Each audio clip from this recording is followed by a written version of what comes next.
We'll go ahead and get started. A reminder to please silence your cell phones if you're in the room for us. Each time you go to ask a question, you get the mic, get your name and media affiliation.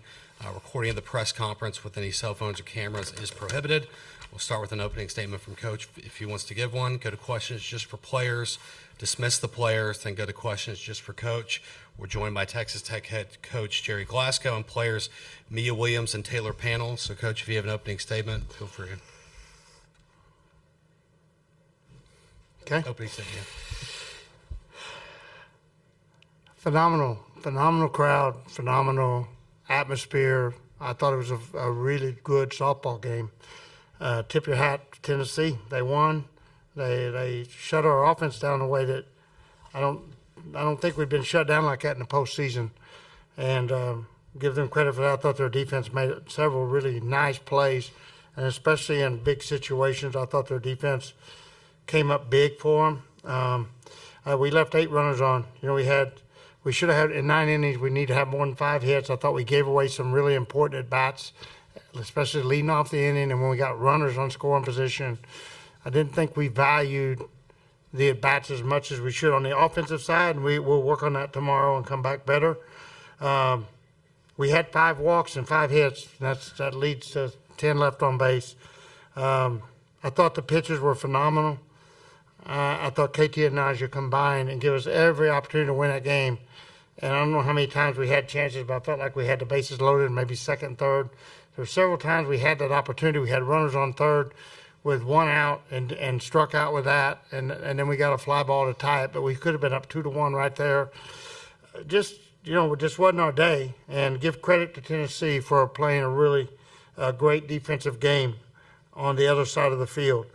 I thought Vic Valdez, Vic was absolutely outstanding.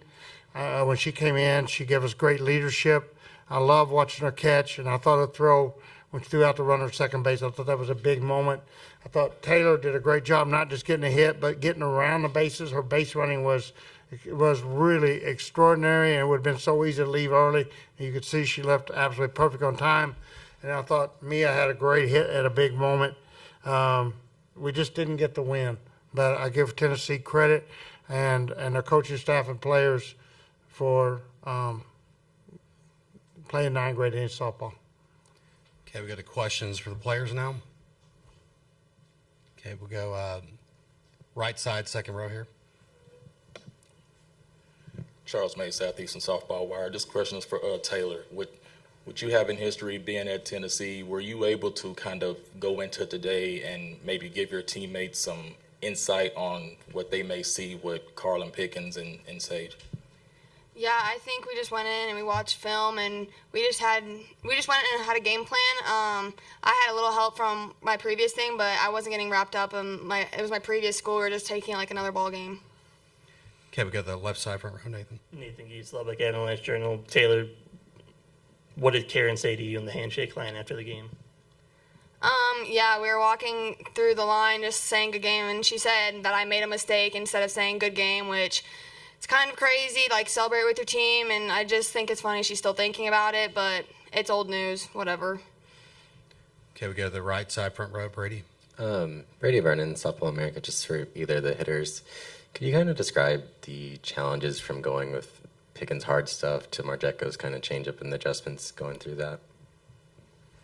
Yeah, I think they complement each other really well. I know, obviously, Carlin's throwing 76, and then you go into Sage, who's throwing a 48-mile-per-hour changeup, slow and spinny. So I think they really complement each other well, and they showed that in this game that we just played. Okay, we'll go to the left side front row, David. David Collier, K-Mac, Lubbock.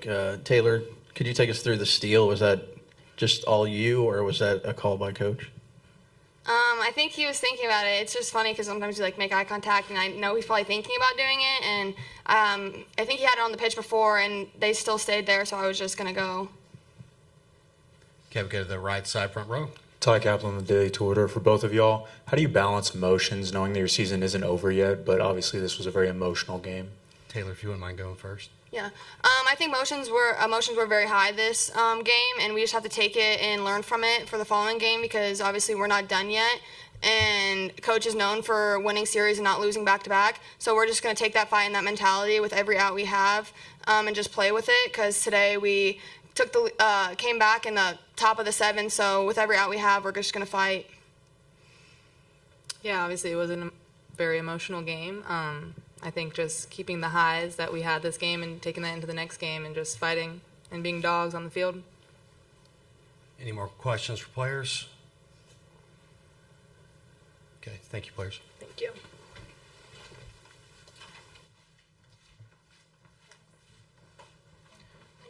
Questions for Coach Glasgow. We'll start on the left side, front row. Glasgow, sorry.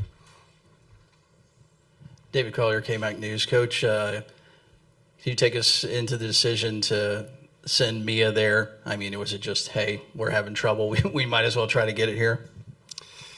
Well, I thought she'd make it. The center fielder charged it really hard and was running really fast. Usually, when you're running that fast, the odds of making an accurate throw are low, but she made a perfect throw. And I've got Mia, my second fastest runner, and at a position I'd already decided I thought they would walk Jackie Liss. If I held her, I was in the mindset they were going to walk her, and then you just don't know. You got a double play situation set up. I wanted to take my shot while we had the shot. That's the way I do. That's our first base runner threw out at home in the postseason out of 60-something runs, and unfortunately that was a great throw. I'd do it again. The center fielder made a great throw. Catcher made a great catch. And I didn't see the replay. I've not seen it yet, but I felt like from third it was really close. Okay, we go to the right side, front row. Ty Kaplan, the Daily Toreador. Coach, considering the maturity of your team, do you lean on player leadership over the next 24 hours in terms of emotion, or do you have things in your head that you would like to talk to them about in between games? Yeah, I think I've already talked to them. We went in the locker room. We talked about value and how important every opportunity in a game like that is, because I felt like we didn't value the leadoff opportunity. We had situations that we ignored signals. We didn't value every aspect of the game that you have to value in a 1-to-1 9-inning game against a great team like that. And I think we can learn from it as a ball club. There's a lot to learn from that game. That's a game that we'll be using next season to learn from. Okay, we'll stay on the right side, front row. Eric. Eric Lopez, D1 softball coach. Obviously, Taylor, a little emotional there. Did you sense any her trying to press against her former team there? Was she her normal self? Did you have a talk with her? I thought everything was normal. I went through the handshake line, nothing. So it happened behind me. So I don't know exactly what happened. But I thought Taylor was good today. I got to give Pickens credit. I got to take some blame on this as offensive coach. Obviously, I didn't have my team ready to come out and face Carlin Pickens. She was really good, and we kept getting on top of the ball instead of inside the ball on the drop ball, and we didn't make that adjustment. And that's on me. And it was across the board. It was all the right-hand hitters. We just weren't ready for what she was doing. So I thought Taylor was great today. Okay, we'll stay on the right side, second row.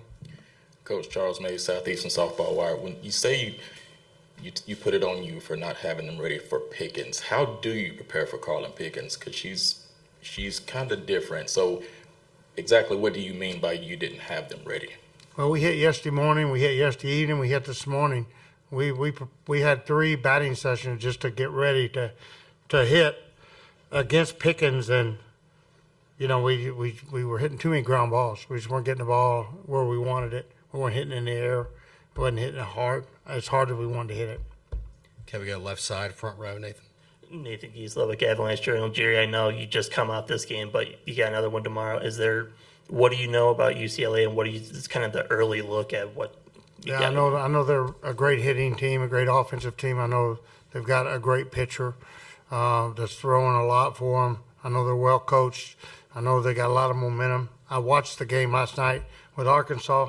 That was a great offensive performance and a great all-around performance by UCLA. So they'll have momentum when the game starts, and it's going to be very important.